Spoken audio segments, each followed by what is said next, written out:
નમસ્તે। આજે આપણે પૂર્ણાંક સંખ્યાઓના ગુણાકાર વિશેના ગુણધર્મો શીખીશું। અગાઉના અંકમાં તમે પૂર્ણાંક સંખ્યાઓના ગુણાકાર શીખી ગયા છો, તો આજે આપણે પહેલો ગુણધર્મ જોઈએ। પહેલો ગુણધર્મ છે ગુણાકાર વિશે સંવૃત્તતા। અગાઉ તમે પૂર્ણ સંખ્યાઓમાં ગુણાકારની સંવૃત્તતા જોઈ ગયા છો, જેમાં કોઈ પણ બે સંખ્યાઓનો ગુણાકાર, અહીં આપણે પૂર્ણાંક સંખ્યાઓ છે એટલે કોઈ પણ બે પૂર્ણાંક સંખ્યાઓ લઈ, દાખલા તરીકે ઋણ 3 ગુણ્યા 2। હવે આ બે પૂર્ણાંક સંખ્યાઓનો ગુણાકાર કરીએ તો સૌથી પહેલાં આપણે ગુણાકાર પૂર્ણ સંખ્યાની જેમ જ કરીશું, એટલે કે 3 ગુણ્યા 2 બરાબર 6। અને આપણે જાણીએ છીએ કે ઋણ પૂર્ણાંક અને ધન પૂર્ણાંકનો ગુણાકાર કરીશું તો આપણને જવાબમાં ઋણ પૂર્ણાંક મળશે, એટલે 6 જે છે એ થશે ઋણ 6। તો અહીં આપણે જોઈએ છીએ કે જ્યારે બે પૂર્ણાંક સંખ્યાઓનો ગુણાકાર કરીએ છીએ તો જવાબમાં આપણને ઋણ 6 મળે છે, જે પણ પૂર્ણાંક સંખ્યા છે। એટલે આપણે કહી શકીએ કે કોઈ પણ બે પૂર્ણાંક સંખ્યાઓનો ગુણાકાર કરીએ તો જવાબ પૂર્ણાંક સંખ્યા મળે છે, જે સંવૃત્તતા દર્શાવે છે। એટલે આપણે વ્યાપક રીતે કહી શકીએ કે કોઈ પણ બે સંખ્યાઓ a અને b નો ગુણાકાર એ હંમેશા આપણને પૂર્ણાંક સંખ્યા જ મળે છે। તેથી પૂર્ણાંક સંખ્યાઓ ગુણાકાર માટે સંવૃત્ત છે। બીજો નિયમ છે ગુણાકાર માટેનો ક્રમનો ગુણધર્મ। હવે પૂર્ણ સંખ્યા માટે આપણે જાણીએ છીએ કે ગુણાકાર જે છે એ સમક્રમી છે। હવે આપણે આ ક્રમનો ગુણધર્મ પૂર્ણાંક સંખ્યાઓ માટે ચકાસી જોઈએ। સૌથી પહેલાં આપણે કોઈ પણ બે પૂર્ણાંક સંખ્યાઓ લઈએ, 2 અને ઋણ 3। હવે આ બંને સંખ્યાઓ માટે આપણે તેના ગુણાકાર ચકાસી જોઈએ। સૌથી પહેલાં આપણે 2 અને ઋણ 3નો ગુણાકાર જોઈએ, એટલે 2 ગુણ્યા ઋણ 3 બરાબર પૂર્ણ સંખ્યાની જેમ જ 2 ગુણ્યા 3 બરાબર 6। અને ધન પૂર્ણાંક અને ઋણ પૂર્ણાંકનો ગુણાકાર આપણે જાણીએ છીએ કે ઋણ સંખ્યા મળે, એટલે કે ઋણ પૂર્ણાંક। તો 2 ગુણ્યા ઋણ 3 બરાબર ઋણ 6 મળે છે। હવે આપણે ક્રમનો ગુણધર્મ શીખવાના છે, તો હવે આપણે શું કરીશું, ઋણ 3 અને 2 નો ગુણાકાર કરી જોઈએ।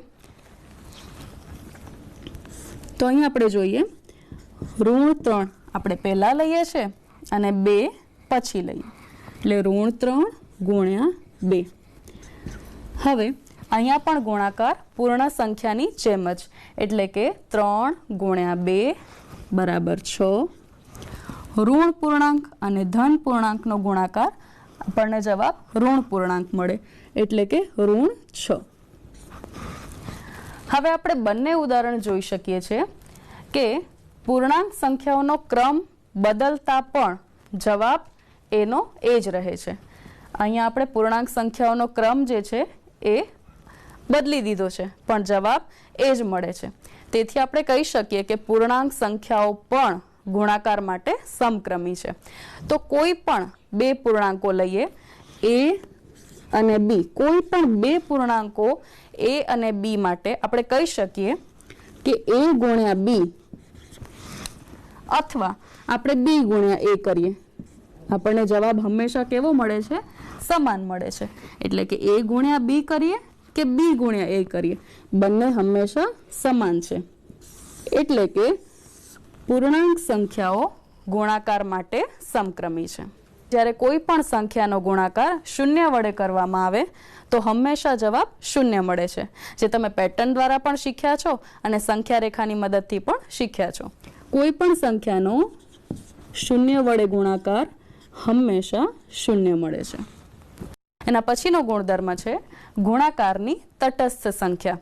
કોઈ પણ પૂર્ણ સંખ્યા હોય કે પૂર્ણાંક સંખ્યા હોય, એનો જો આપણે એક સાથે ગુણાકાર કરીએ તો આપણને તે જ સંખ્યા મળે છે। અહીં આપણે જોઈ શકીએ છીએ કે 3 ગુણ્યા 1, 3 એકા 3, અને ઋણ પૂર્ણાંક અને ધન પૂર્ણાંકનો ગુણાકાર કરીએ તો આપણને હંમેશા ઋણ પૂર્ણાંક મળે. એટલે કે ઋણ 3નો એક સાથે ગુણાકાર કરતા ઋણ 3 જ મળે છે, જે દર્શાવે છે કે 1 એ ગુણાકાર માટેની તટસ્થ સંખ્યા છે. હવે આપણે જૂથનો નિયમ જોઈએ. જૂથનો નિયમ ત્યારે લાગુ પડે કે જ્યારે આપણે 2 થી વધારે પૂર્ણાંક સંખ્યાઓનો ગુણાકાર કરીએ. હવે અહીં આપણે 3 પૂર્ણાંકો લઈએ. આ 3 પૂર્ણાંકોનો ગુણાકાર કરવા માટે આપણે એને અલગ અલગ જૂથમાં ગુણાકાર કરી શકીએ. હવે તમે જોઈ શકો છો કે સંખ્યાઓ એ જ છે 2, ઋણ 3 અને ઋણ 5. પહેલાં આપણે 2 અને ઋણ 3ને એક જૂથમાં મૂકી અને એનો ગુણાકાર ઋણ 5 સાથે કરીશું. જ્યારે બીજા જૂથમાં 2ને અલગ રાખી ઋણ 3 અને ઋણ 5ને એક જૂથમાં મૂકીને ગુણાકાર કરીશું. તો 2 અને ઋણ 3 કૌંસમાં છે. 2 ગુણ્યા 3 એટલે 6. ધન પૂર્ણાંક અને ઋણ પૂર્ણાંકનો ગુણાકાર શું મળે? સરસ, ઋણ પૂર્ણાંક એટલે થશે ઋણ 6. આ બંનેનો ગુણાકાર આપણને મળે છે ઋણ 6 ગુણ્યા ઋણ 5. હવે આ બંને સંખ્યાઓનો ગુણાકાર કરીશું પૂર્ણ સંખ્યાની જેમ જ. 6 ગુણ્યા 5, 6 પચા 30. અને 2 ઋણ પૂર્ણાંકોનો ગુણાકાર આપણને શું મળે? વેરી ગુડ, ધન પૂર્ણાંક એટલે કે 30 ધન મળશે. તો આ જૂથનો જવાબ આપણને મળે છે 30. બીજા જૂથ માટે 2 અહીંયા એમ જ રહેશે એટલે કે 2 ગુણ્યા ઋણ 3 ગુણ્યા ઋણ 5, 3 પચા 15. અને બંને ઋણ પૂર્ણાંકો છે તો આપણને જવાબ શું મળશે? ધન પૂર્ણાંક. હવે 2 ગુણ્યા 15, 2 ગુણ્યા 15 કેટલા થશે? 15 દુ 30. કોઈ પણ 3 પૂર્ણાંક સંખ્યાઓ A, B અને C માટે આપણે વ્યાપક રીતે અહીંથી જ કહી શકીએ કે A ગુણ્યા B ગુણ્યા C, આ ગુણાકારનો જવાબ એ આ જૂથ પ્રમાણે જ મળે છે. તો આપણે શું કહી શકીએ કે A ગુણ્યા કૌંસમાં B ગુણ્યા C. હવે છેલ્લો ગુણધર્મ છે વિભાજનનો ગુણધર્મ. આ ગુણધર્મ તમે પૂર્ણ સંખ્યા માટે ચકાસેલું પણ છે અને ગણતરી કરીને જોયું છે કે પૂર્ણ સંખ્યા માટે વિભાજનનો ગુણધર્મ લાગુ પાડી શકાય છે. તો આ 3 પૂર્ણાંક સંખ્યાઓ માટે આપણે વિભાજનનો ગુણધર્મ શીખીએ. ઋણ 2 ગુણ્યા ઋણ 5 વત્તા 3. અહીં આપણે જોઈ શકીએ છીએ કે 2 પૂર્ણાંકો એકબીજા સાથે સરવાળામાં છે અને આ બંને પૂર્ણાંકો સાથે કૌંસની બહાર ઋણ 2 ગુણાકારમાં છે. આનો અર્થ એવો થાય છે કે ઋણ 2 એ ઋણ 5 સાથે પણ ગુણાકાર કરશે અને ઋણ 2 3 સાથે પણ ગુણાકાર કરે. તો આપણે 2 રીતે આની ગણતરી કરી શકીએ. સૌથી પહેલાં આપણે શીખ્યા છીએ તેમ કે કૌંસમાં રહેલી સંખ્યાઓની ગણતરી આપણે પહેલાં કરીએ છીએ અને અન્ય નિયમ આપ શીખ્યા છો ભાગુસભા પ્રમાણે. તો એ પ્રમાણે ગુણાકાર પહેલાં થાય, પણ કારણ કે અહીંયા કૌંસ છે એટલે આપણે એની ગણતરી પહેલાં કરી શકીએ. તો આ બંને સંખ્યાઓની ગણતરી સરવાળો બાદબાકી પહેલાં કરીશું. ઋણ 2 એમ જ રહેશે. હવે આપણે જાણીએ છીએ પૂર્ણાંક સંખ્યાઓના સરવાળા બાદબાકી તમે ખૂબ સારી રીતે સમજ્યા છો. ઋણ 5 વત્તા 3 તો આપણને મળશે ઋણ 2. અને હવે આ બંને સંખ્યાઓ ગુણાકારમાં છે. ગુણાકાર આપણે પૂર્ણ સંખ્યાઓનો કરીએ છીએ તે જ રીતે ગુણાકાર કરીશું. 2 ગુણ્યા 2 બરાબર 4 અને 2 ઋણ પૂર્ણાંકો છે એટલે આપણને જવાબ ધન પૂર્ણાંક મળશે. એટલે કે અહીં આપણને જવાબ મળે છે 4. હવે આપણે આ જ ગણતરી વિભાજનના નિયમ પ્રમાણે કરીએ. અહીંયા 2 સંખ્યાઓ સરવાળામાં છે એટલે સરવાળા પર ગુણાકારનું વિભાજન. તો જોઈએ કે આ ગણતરી કઈ રીતે કરી શકાય. હવે આ જ ગણતરી આપણે વિભાજનના નિયમ મુજબ પણ કરી શકીએ. અહીં બે સંખ્યા સરવાળામાં છે, તો આપણે સરવાળા પર ગુણાકારનું વિભાજન તે રીતે પણ ગણતરી કરી શકીએ છીએ. અહીંયા જોઈએ આપણે -2 ગુણ્યા -5 વત્તા 3.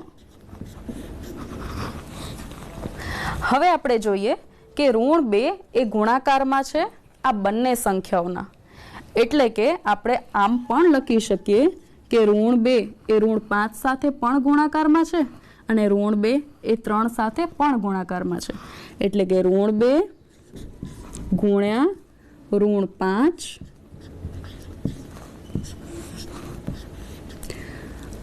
વચ્ચે સરવાળાની નિશાની છે, એટલે કે વત્તા -2 ગુણ્યા 3. હવે આપણે આ ગણતરી આગળ જોઈએ. -2 અને -5 નો ગુણાકાર 2 પંચા 10, બંને ઋણ પૂર્ણાંકો છે એટલે જવાબ ધન પૂર્ણાંક મળશે, વત્તા અહીં પણ ગુણાકાર છે, એક ઋણ પૂર્ણાંક છે અને એક ધન પૂર્ણાંક છે, 2 તેરી 6 અને અહીં આપણે ઋણ અને ધન પૂર્ણાંકોનો ગુણાકાર એટલે જવાબ આપણને મળે ઋણ પૂર્ણાંક એટલે કે -6. ફરીથી આપણે પૂર્ણાંકોના સરવાળા બાદબાકી શીખ્યા છીએ તેમ અહીં 2 વત્તા અને ઓછા એ સંજ્ઞાઓ જ્યારે ભેગી થશે ત્યારે આપણે સૌથી પહેલા શું લખીશું? -6 અને 10 ઓછા 6 બરાબર કેટલા થશે? 4. તો આપણે જોયું કે બંને રીતે ગણતરી કરવાથી જવાબ 4 મળે છે. તો આને આપણે કહીશું સરવાળા પર ગુણાકારનું વિભાજન. આ રીતે ગણતરી કરવાથી પણ આપણને સરખો જવાબ મળે છે. તો આપણે કહી શકીએ કે પૂર્ણાંક સંખ્યાઓ માટે ગુણાકારનું સરવાળા પર વિભાજન કરી શકાય છે અને દરેક વખતે આપણને જવાબ સરખો મળે છે. તો સરવાળા પર ગુણાકારના વિભાજનને આપણે વ્યાપક રીતે લખતા શીખીએ. અહીં કોઈ પણ 3 પૂર્ણાંકો માટે અને આપણે પૂર્ણાંકો માટે સંજ્ઞા A, B અને C રાખીએ છીએ.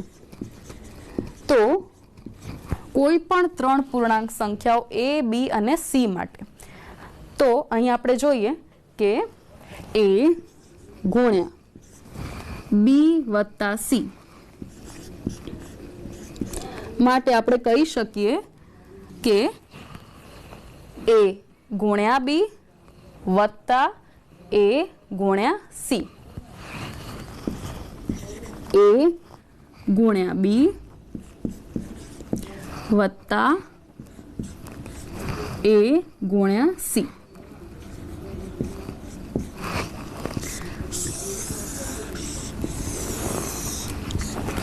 આ જ મુજબ જ્યારે બાદબાકી હોય ત્યારે પણ સમૃદ્ધ સંખ્યા માટે આ સંબંધ સાચો છે. તો મિત્રો, પૂર્ણાંક સંખ્યાઓના ગુણધર્મો શીખ્યા પછી સ્વાધ્યાયમાં આપેલા જે પણ ગણતરીના દાખલા છે એ તમે કરશો તો તમે આ ગુણધર્મોને ખૂબ જ સરળતાથી સમજી શકશો અને દરેક ગુણધર્મના વ્યાપક સ્વરૂપ અને તેની ગણતરી વિશે ખ્યાલ વધારે સ્પષ્ટ થશે. આભાર.